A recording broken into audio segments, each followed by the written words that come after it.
Good evening, everyone. This is Rupinder Malia, your host for today's show, Mindfulness with ROOP, the Bellwether series. And today I'm here with my special guest, Dr. Shauli Mukherjee, Director at Adamas University, all the way from Kolkata. Uh, well, if I talk about the achievements of ma'am, she's been in the field of education from the last 23 years.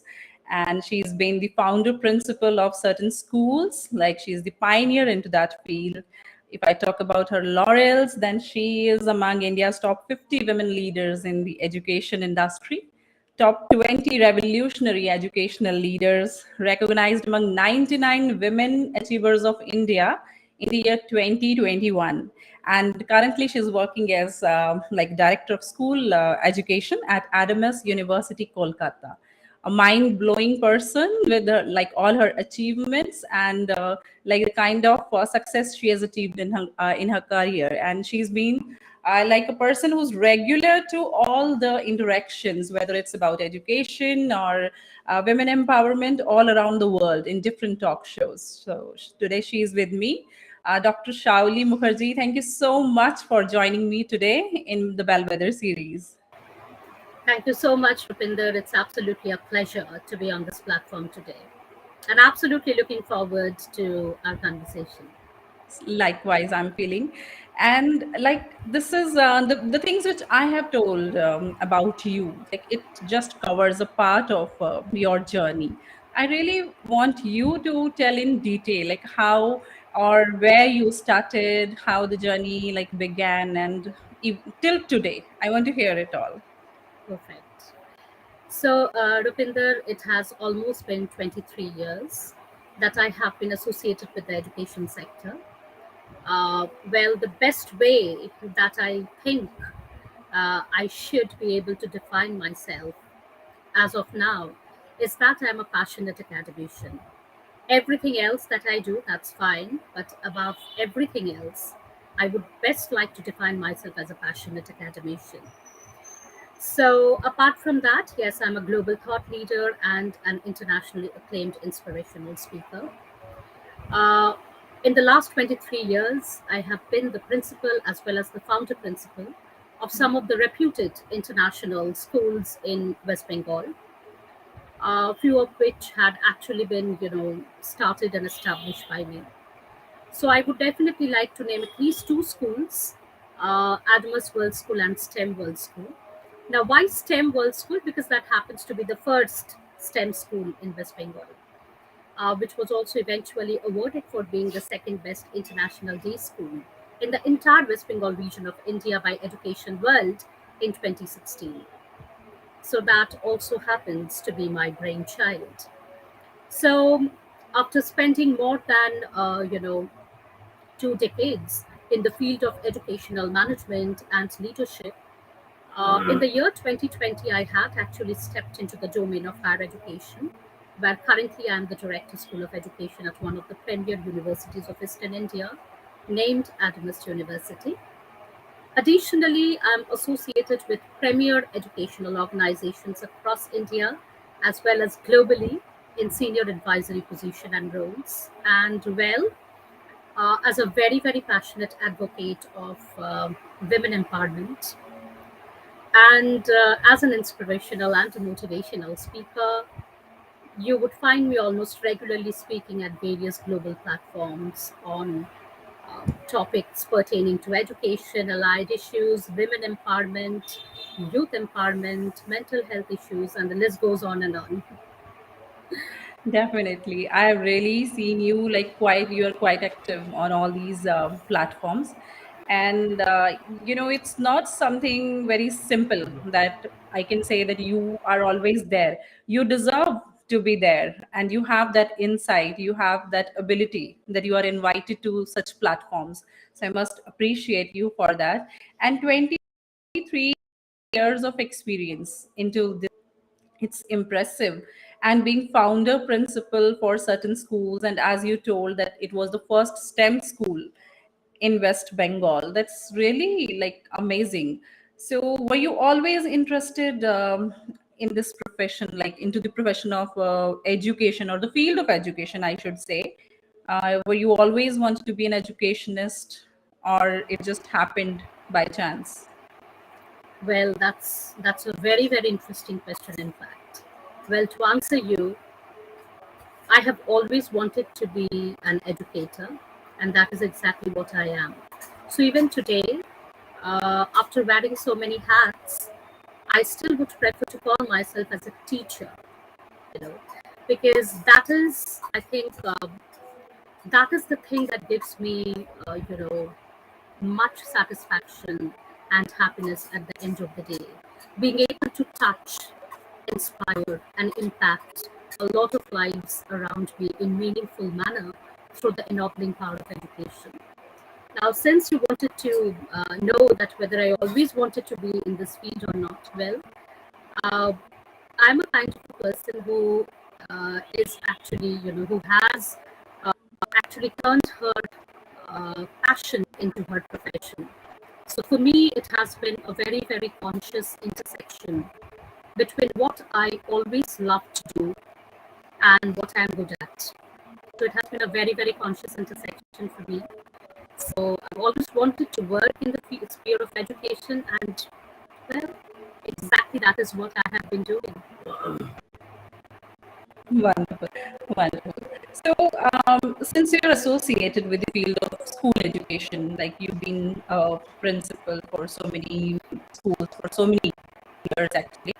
So, I used to know that what's your thought on all these things? That how was school education a student, and how is it today when you see it as a principal? Well, a lot of things have changed when it comes to things as we usually term them as. But you know what? Being passionate academician, what I feel is that our histories have changed, our geographies have also changed. And unfortunately, and sadly enough, our education system has not. Our education system is still the same. In fact, the current education system still essentially about of the 19th century industrial revolution, which still promotes a one-size-fits-all educational structure. It still denies the fact that every child born with a unique blueprint, with the ability to create a unique of difference around him or her. Our education system still denies the fact that every child is born with his or her own passion, own areas of interest, own talents, and own skill sets. And that needs to be focused upon, and that needs to be said, and that needs to be nurtured. But the problem is, we speak about so many innovations, speak about so many need for change. But the thing is that our current education system needs a paradigm shift from a structured to formalized and too rigid kind of education system. A kind of this is more open, more fulfilling, more productive, meaningful, activity oriented. So that is the need of the hour. And sometimes I feel that the way things have been going on, nothing, in fact, nothing short of a revolution will work for our current education system. Because that is the That completely makes sense. Absolutely. I totally agree with the thing that the point you mentioned that still it's there in that British industrial revolution, and absolutely with that point.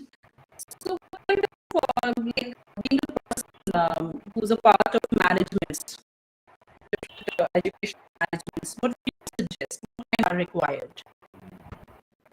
a lot of changes in fact together, but the most important change that is instrumental to bring about all the further changes is primarily time shift mindset. Well, the mindset needs to be changed. If you want to bring about any change, and that in the field of education is uh, in the sphere of education, we have to deal with so many mindsets.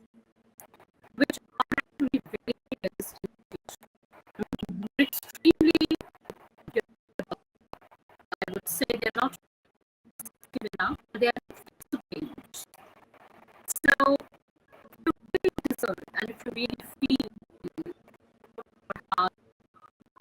aspect of the education system oriented towards rote learning, memorization, has a lot of formalized structure, not catering to the generation Z, and it really requires a revolution. The first thing is change in mindset, because if you change your mindset and you promote it to the more threats, a lot of options, changes are not going to happen. Well, after that, definitely there are lots of ways that we do that. I sincerely believe that we need to allow more time to the young generation, which they actually utilize in forming their passion, in creating and sharing their knowledge ideas.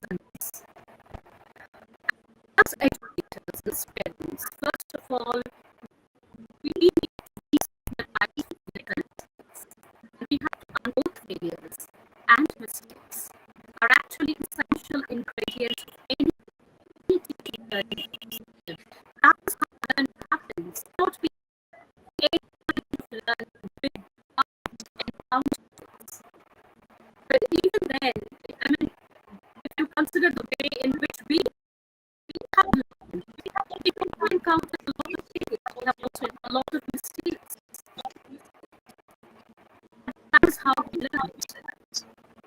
Yes. So not take the criteria and personally, I feel that if we are really interested and passionate about create trust, where we must give them ample scope for three essential needs, and that is action and purpose. Because it is only a potent combination of play, passion, and purpose that makes a person truly creative. And we have to address system and the practice of anywhere learning. We have to admit and we have to appreciate the fact that learning can never have any boundaries. It can happen anywhere, happen at any time, at any place.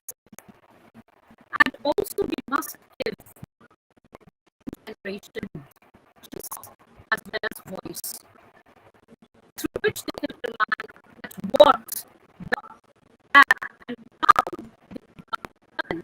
It is only giving complete ownership and responsibility of learning can be a all kind of paradigm shift in our current education system. Really, like exactly the thing which I also agree with. The point you mentioned that people are, reluctant to go for that change. I absolutely agree with that. And of course, if we want to raise a generation, like who we want that should be creative, we have to provide them some kind of platform. I totally agree to that, and very well explained, I must say, Dr. Shauli Mukherjee. Thank you so much for this wonderful answer. So before we move ahead, we will watch certain of Mam's life. That always on toes, how she's always busy in different kinds of platforms where she's sharing her views and her thoughts on different aspects. So let's watch the short clip.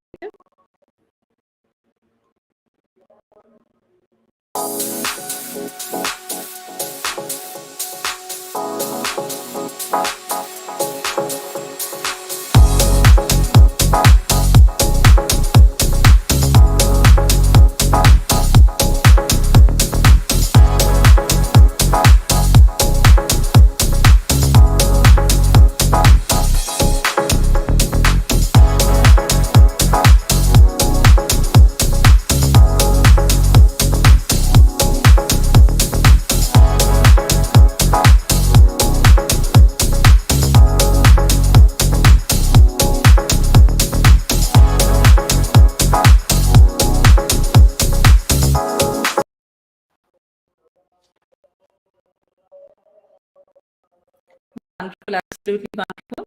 So,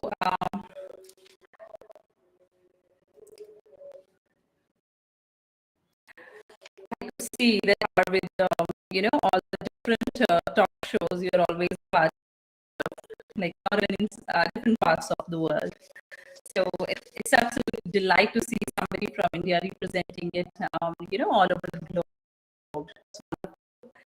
So, like we were discussing all these things, that changes which are needed or something. And as a director, as a dean, as a founder, principal means a part of management and the core team. When you talk to teachers who are teaching in, or going for the actual classroom teaching, what kind of problems do they generally discuss with you, and what kind of suggestions usually give them? This is how you can empower a teacher, or like a real teacher who caters to the students. Yes. So this is a part of my regular work or regular job, whatever you may say.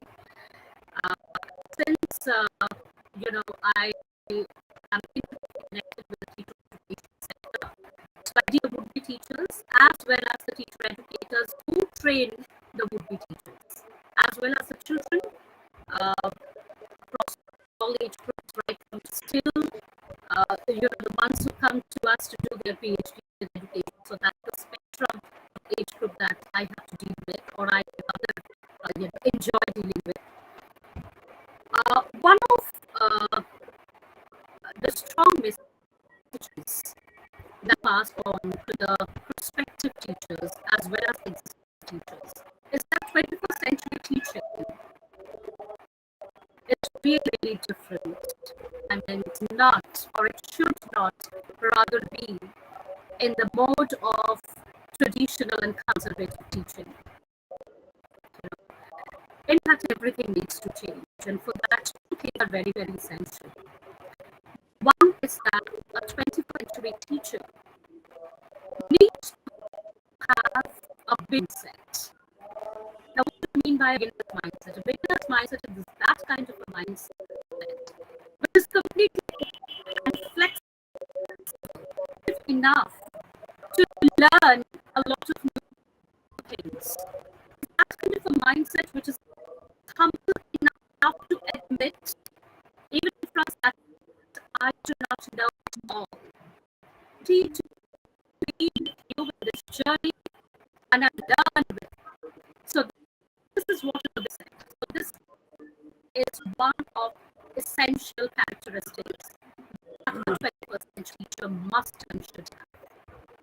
But along with this mindset, the teacher should also have a kind of an inquisitive mindset, a kind of an inquiring mindset, a mindset which is always ready and prepared to challenge the skill, a mindset which is always ready to ask a lot of questions, to challenge, negate each and everything around them which they feel are not working anymore. So this is a combination that is required in literature. On one hand, you need to have a flexible mindset, a beginner's mindset, always ready to learn and know, and at the same time, a kind of an inquiring mindset which is ready to challenge the status quo and everything that has become redundant. Only this combination helps teacher emerge into a 21st century teacher, because a 21st century teacher is basically not a teacher at all. In fact, he or she is just a facilitator, and he or she is a mentor, a guide. So the teacher, the concept needs to be redefined, needs to be reimagined. Additionally, I would also like to say that a 21st century educator needs to always be a self-motivated learner, himself or herself. Should always be ready to learn, unlearn, and relearn. Because only when you have this active learning, your DNA, will you be able to chat to your students? Because they used to be, and learners. So it's a myth that your education ends the day when you walk out of your university formal degree or a certificate. In fact, that is the end of your formal education. That's right. The time when your real education starts, because you're going to face life. So in your life, you have to be a lifelong learner. You have to have that propensity to learn anywhere at any time. And you need to have that resilience and that sense of humility to admit to the world that I do not know it all, but I'm ready to learn and I'm ready to evolve, I'm ready to grow. Indeed. Like just learn, unlearn, relearn. It's really, really very important and people are very reluctant to go for it. And like this bigger tattoo that you had mentioned, like I absolutely agree to that thing because I've also been a part of the school education system, and I've observed people showing tantrums to classroom observation and all, and they would boost the thing that I'm into this field for the last 20 years. Like I'm not ready to go for lesson observation and all, but it's as you mentioned, beginners attitude. The generation it's changing. They are new students. We cannot teach them with the same old methods of 1947. So we have to bring that change and we have to learn. That is why I hope that, and I can absolutely feel the thing that you must be in favor of a lot of continuous training for teachers. So you doing in that regard. Our present position demands that, I consciously design a lot of training programs, and I do a continuous basis for not only the prospective teachers but also the in-service teachers. So because of education caters to both in-service as well as pre-service teachers, as well as the students who come to us to do their research in the field of education, their PhDs in education. So yes, training it's definitely required on a continuous basis, but I better to use the word education instead of training, because there's a marked difference between training and education. I think it is right now is teacher education rather than teacher training, because when you speak about training, it is more of a kind of drill where the teacher needs to undergo the same kind of things over and over again. Education is a much broader concept where they're exposed to new ways of thinking and new ways of doing things. And that is something that is required to understand one thing, that these teachers will actually be instrumental in nurturing and honing the mindsets of the children in the future. And the world, in fact, the pandemic, global pandemic, has actually proved to all of us that the world does not require mechanically trained minds, minds which are full of facts and figures, minds which are systematically formulated to think. No, that is not what the world requires right now. Rather, what the world requires are innovative minds which are capable of divergent thinking, which are capable of out-of-the-box ideation.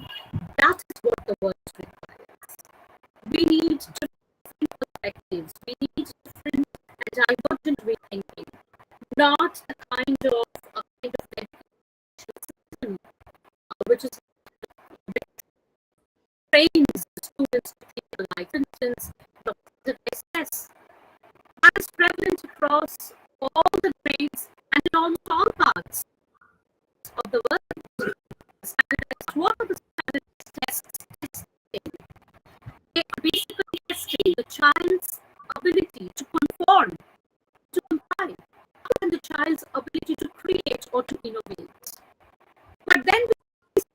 various forms that we need innovators, we need creative thinkers. Now, who's going to hone and nurture these creative thinkers and these innovators for the future? It depends on the way in which you educate, socialize, and work since childhood. Let me give you an instance, Rupinder. Since childhood, as parents, as educators, we seem to give a lot of importance to the fact that the child has to come first in everything, be it in academics or in sports or in extracurricular activities. Well, the child has to come first. So, what is the signal that we are giving children? That cut out competition is the need of the hour, and well, you have to be a part of the rat race if you have to survive.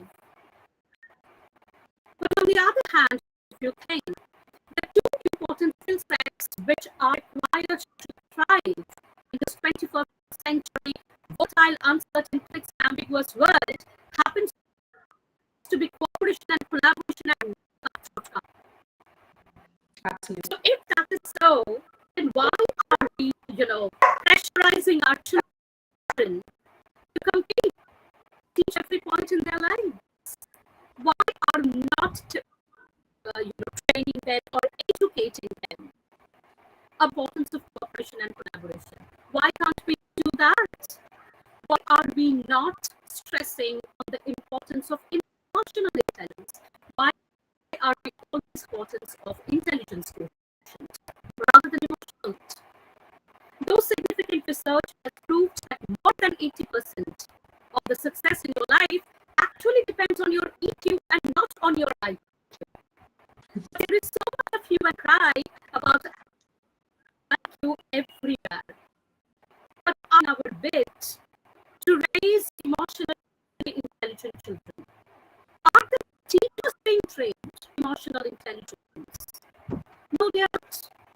They are trained to deliver their lessons. They are trained to complete their syllabi. Trained to assess the children based on standardized tests. But they are not trained or they are not educated to hope and nurture a collection of children who will be emotionally intelligent. So, if you remember, before starting of this show, I told you that nothing, in fact, nothing short of a revolution is going to work for our current education system. So, unless there is a complete, revamp and a complete paradigm shift in the mindset of the educators and the parents, nothing is going to happen.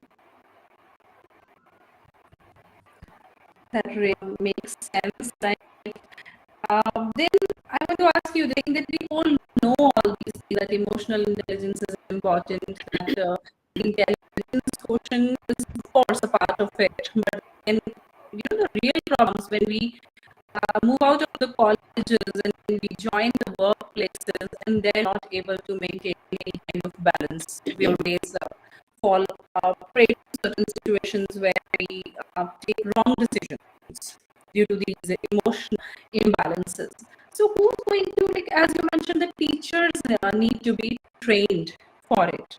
Then if we know this thing, why do you think still not everybody's thinking in this, why there's less training of teachers into this regard, why we are only behind, of course, completion thereby and just these rat race of getting the score, getting percentages, all that. Where is the problem? Basically, there are two reasons to why this happens. A being it's very comfortable to do and to do things you have always done. So there's a kind of a system which is always run in this particular manner. So it's so very convenient, so very comfortable not to change, because any kind of lot of work, right? So it's quite comfortable. So people are not willing to move out of their comfort zone, and it feels so very convenient to think again. And sadly enough, we come from a kind of a culture which thinks about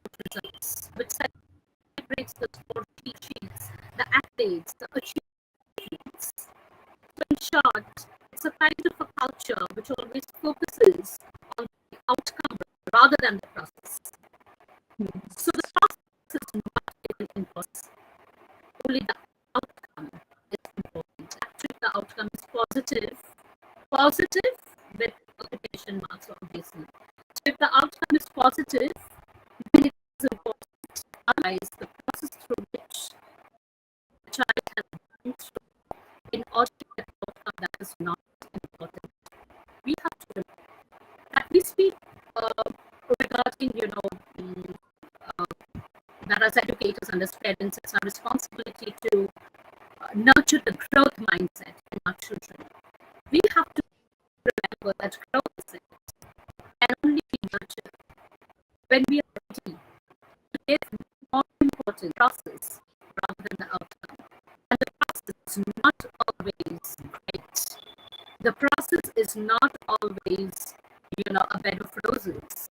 So this is the kind of a process which involves, stumbling blocks, obstacles, failures. It's scary. The process is scary. But only when you are ready to undergo a process which is scary, challenging, and only then you can achieve a kind of process that will last you a lifetime. Otherwise, it will not. So, as I told you, Ratinder, it's all about the mind game. It's all about the mindset. So, unless you are able to change your mindset, and it's not only the teacher. Now, this is something which is very, very important. A teacher is not the person who can do miracles, that too alone. No, it's not possible. It's a collective task. It's a collective task. If you have to raise a child, there is an enormous importance of the role of society, enormous importance of the role of parents, and then obviously the school system and the education system and the teachers. So the teacher cannot do it all, and definitely cannot do it alone. So it's also about educating the parents. So when I talk about emotional intelligence, not only the teachers have to be educated, emotionally, but it's also about the parents, father and the mother, who have to be intelligent enough in order to raise an intelligent child. So if you're not emotionally into yourself, you're not sad of your emotions, and what triggers you, and how to be intrinsically motivated and develop positive things. How can you think of inculcating these kind of mindset in children? It all begins with your So true. Absolutely. If we change the topic a little bit, and then I would like to ask you that you have so many wonderful thoughts in your mind, and you are a very passionate educator. It's absolutely like it gets revealed when you discuss. But you are also having a family, and even I can understand it today. After working hours, then you are here with me during this talk. Then how do you manage things? I'm asking this question particularly in regard to the recent LinkedIn, and in that it was revealed that many women in India have left jobs just because they're not able to do mix in their personal and professional lives. So how do you maintain that balance? What's your strategy for it? I don't think that I'm able to strike a balance at each and every point in my life. And that I don't think that I'm supposed to do. I have to be imperfect at a lot of times in my life. That's how I am. That's how I make real. So I never ever derive pleasure in portraying or projecting myself as somebody who is perfect. I am neither perfect nor perfect. Okay? But then it's absolutely fine. I mean, it's supposed to be this way. So if I have to juggle a lot of things, then well, you can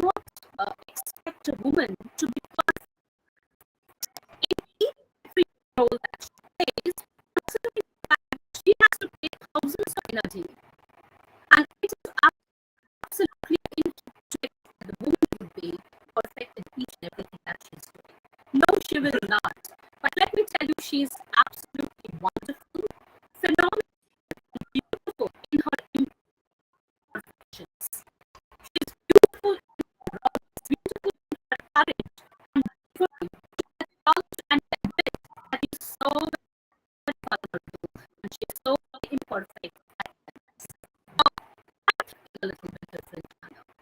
So I never take a lot of pleasure in projects that are perfect. No, I'm here to do a lot, that's true, but I'm here to do things which are very close to my heart, which I'm passionate about. And most importantly, I'm here to know and all the very best version of myself, to have a better version of myself at each and every passing day. Well, that is my very small agenda. And I take one day at a time, and I take care of myself to put it today. And I have and that gives me satisfaction, that gives me nothing. You know, it is also like honest and authentic answer to this question. I must mention this.